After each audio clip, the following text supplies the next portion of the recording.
This is AMP Live Studio. I am your host. I teach AMP as a registered nurse and anatomy and physiology instructor for advanced level of healthcare pros. Let's all just take a deep, calming breath as we settle into today's clinical session. We're going to explore the intricate, honestly fascinating, pathophysiology of the hantavirus. We'll trace its devastating journey from a microscopic cellular level all the way up to systemic cardiovascular collapse. Here is our agenda for today. 1. The patient and normal physiology. 2. Cellular and molecular pathophysiology. 3. Symptoms and systems integration. 4. Diagnosis and disease complications. 5. Frontline treatment and pharmacology. And 6. Our patho summary and takeaways. Section 1. The patient and normal physiology, the clinical scenario. Let's look at a very realistic patient presentation. Meet Carmen, a 65-year-old female from Chile. She has absolutely no major previous medical conditions. Recently, she was a passenger on a cruise traveling near Antarctica. But just before boarding, she spent a few days exploring some rural cabins in Patagonia. She presents to our emergency department with a 3 to 5 day prodrome of really nonspecific symptoms: a high fever, profound fatigue, and severe myalgia, or muscle aches. Now, at 65, Carmen's age statistically increases her mortality risk. But initially, her symptoms look exactly like a standard, uncomplicated flu. So how did this happen? Well, while she was cleaning or moving items in that rural Patagonian cabin, Carmen was likely exposed to aerosolized particles. These particles come from the urine, feces, or saliva of an infected rodent. Down in South America, and particularly in Chile, the endemic Andes virus is primarily carried by this little guy, the long-tailed mouse. She simply breathed in the contaminated dust, giving the virus direct entry into her respiratory tract. Before we dive into what goes wrong, let's briefly review the normal physiology. The inner lining of our blood vessels is called the endothelium. Normally, these endothelial cells form a really crucial, continuous, and tight barrier. This barrier maintains our vascular pressure, and it selectively keeps fluid, proteins, and red blood cells inside the vessels, while still allowing for oxygen exchange. In a healthy state, tight junctions and adhesion molecules make sure that plasma doesn't just freely leak out into the surrounding tissues or into the delicate air sacs of the lungs. Section 2. Cellular and molecular pathophysiology. Breaking the barrier. What's actually wild here is that the hantavirus doesn't lyse or destroy the endothelial cells to cause its damage. Unlike a lot of viruses that just blow up the host cell when they exit, hantavirus causes a profound but completely reversible functional change in the barrier. The cells are still structurally there, but their ability to form a tight seal is totally compromised. Let's walk through the exact molecular steps of how this happens. First, the virus specifically targets and binds to alpha and beta-3 integrins on the surface of those endothelial cells. Binding to them actually inactivates them. Second, this inactivation causes an intense deregulation of vascular endothelial growth factor, or VEGF. Third, this chemical signaling storm tells the endothelial cells to internalize their VE coherence. Think of VE coherence like the Velcro holding neighboring cells together. And fourth, without that Velcro on the surface, the structural integrity just fails. We get a complete loss of endothelial barrier function. That microscopic breakdown leads directly to a massive macroscopic crisis called capillary leak syndrome. Because the Velcro is undone, plasma and proteins uncontrollably leak right out of the tiny pulmonary capillaries and just flood the surrounding lung tissue and alveoli. This is exactly why Carmen's lungs will rapidly fill with fluid, causing non-cardiogenic pulmonary edema. And simultaneously, because all that fluid is leaving the vascular space, her overall blood volume plummets, leading to dangerous hypovolemia.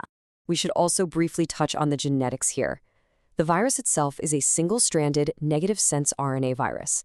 But the patient's own genetics play a massive role too. Research shows that genetic predisposing factors related to tumor necrosis factor alpha can significantly influence how severe the inflammatory cytokine storm gets, meaning the ferocity of Carmen's own immune response, which is dictated by her genes, actually accelerates the endothelial damage and the capillary leak.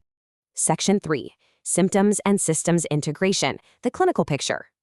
Depending on the specific viral strain, hantavirus basically causes two distinct syndromes. Hantavirus Pulmonary Syndrome, or HPS, which is what Carmen has, is mostly found in the Americas. It ruthlessly targets the lungs and the cardiovascular system, leading to pulmonary edema and shock. On the flip side, hemorrhagic fever with renal syndrome, or HFRS, is more common in Europe and Asia. That one targets the kidneys and vascular system. showing up with a pronounced tendency to bleed and acute kidney injury. Let's gently integrate this across the body using our Mrs. Includer mnemonic for the 11 organ systems. In Carmen's case with HTS, the respiratory system is completely overwhelmed by fluid, causing severe dyspnea, hypoxemia, and acute respiratory distress syndrome. This instantly cascades to the cardiovascular system. The fluid leak causes profound hypotension, and the virus itself causes severe myocardial depression, pushing her into distributive shock. The urinary system is affected too. While acute kidney injury is the star of HFRS, the severe drop in blood pressure during HTS can totally shut down the kidneys as well. And finally, the nervous system suffers from poor oxygen delivery, putting her at risk for toxic encephalopathy. Section 4. Diagnosis and disease complications, recognizing the danger. The lab findings for HPS tell us a very vivid physiological story. A plasma lactate over 4.0 millimoles per liter and a cardiac index below 2.2 tell us we have severe tissue hypoxia and a failing cardiac output. We'll also see severe thrombocytopenia, with platelets dropping below 40,000. Why? Well, those circulating platelets start aggressively sticking to the infected, damaged endothelial cells.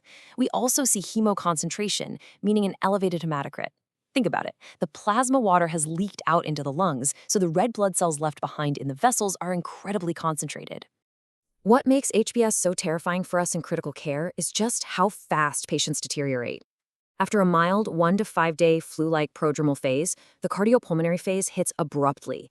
Within just 24 to 48 hours, the patient's lungs completely flood. This creates a terrifying critical window. The heart, starved of oxygen and depressed by the virus, can easily slip into sinus bradycardia, ventricular tachycardia, or total cardiovascular collapse.